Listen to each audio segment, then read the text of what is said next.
To be honest with you, in today's day and age, especially living in the UK, trying to get your foot on the property ladder, trying to be able to retire early, trying to go on expensive holidays, live a lavish lifestyle, are all going to be way too difficult on the average graduate salary, never mind the salary if you didn't go to university.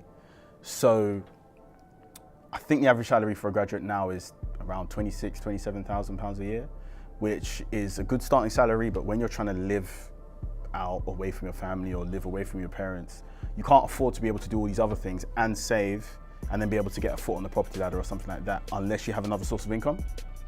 Plus, today's job market is risky. You could be replaced in a second. Someone could come take your job and you'd be kicked out the door. You could be made redundant, your company could go bust.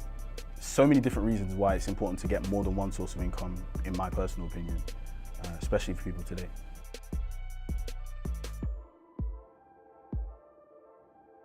So two businesses actually. Online businesses, if you have a very small budget and you're looking to try and make a lot of money quickly. So businesses like web development agencies, digital marketing agencies, Instagram businesses. Those ones are all the ones where you have to put a very low initial input for a very high output. So those ones are very scalable and very easy. But I think the best kind of businesses today and the ones that are going to be the future are marketplaces.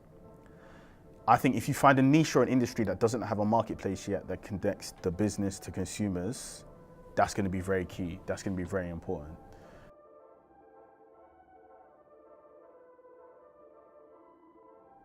For me and my ambitions, I wanted to set up my own business.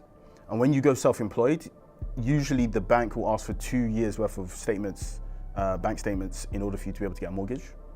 So for me, going to a mortgage lender when I'm self-employed is going to be very challenging, but being self-employed was one of the goals that I'd set from a young age. So if I was to go out and get a mortgage, I've kind of lost that opportunity. I've sacrificed doing that thing that I really wanted to do just for the sake of getting a property at a young age. I'm quite young, so I've got a long time to get a mortgage. I don't have a family, like kids. I don't have any responsibilities that require me to get a mortgage. I do think it's a good investment, but I think it's something that I don't want to do right now when I'm thinking about potentially traveling the world, starting my own business and things like that. Because you're going to have to pay off this debt, and it is a debt. You're going to have to pay this off every single month for how many years, and it's going to kind of keep you coming back to that. You're not got that freedom to be able to go out and do other things. So for me personally, that's why I wouldn't get one. Would you get one? Yes. Why? A mortgage? Yeah. I feel like it's, if you look at it more as an investment, I feel like it's all in the way what you're using it for and what you're doing with it.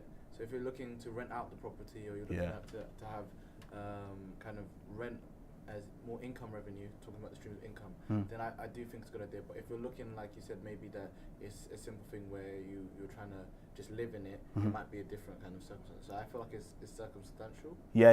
Whether you would want to do it or not. Yeah. So I would say 100% is circumstantial. If you're looking to rent it out, then it's more of an asset at the time because you're going to be making income and cash flow from it now. If I'm going to be looking to go and live in it and just pay off the debt, it's still an asset because you're in a house. But at the same time, that ongoing debt and that outgoing cash flow is going to be very challenging for you to keep up with. That's why I don't want to rush into it until I'm in a position where my business is sustainable. I've got those 2 years worth of statements I can actually show the bank and say this is sustainable income and things like that. So that's why it's not a priority for me.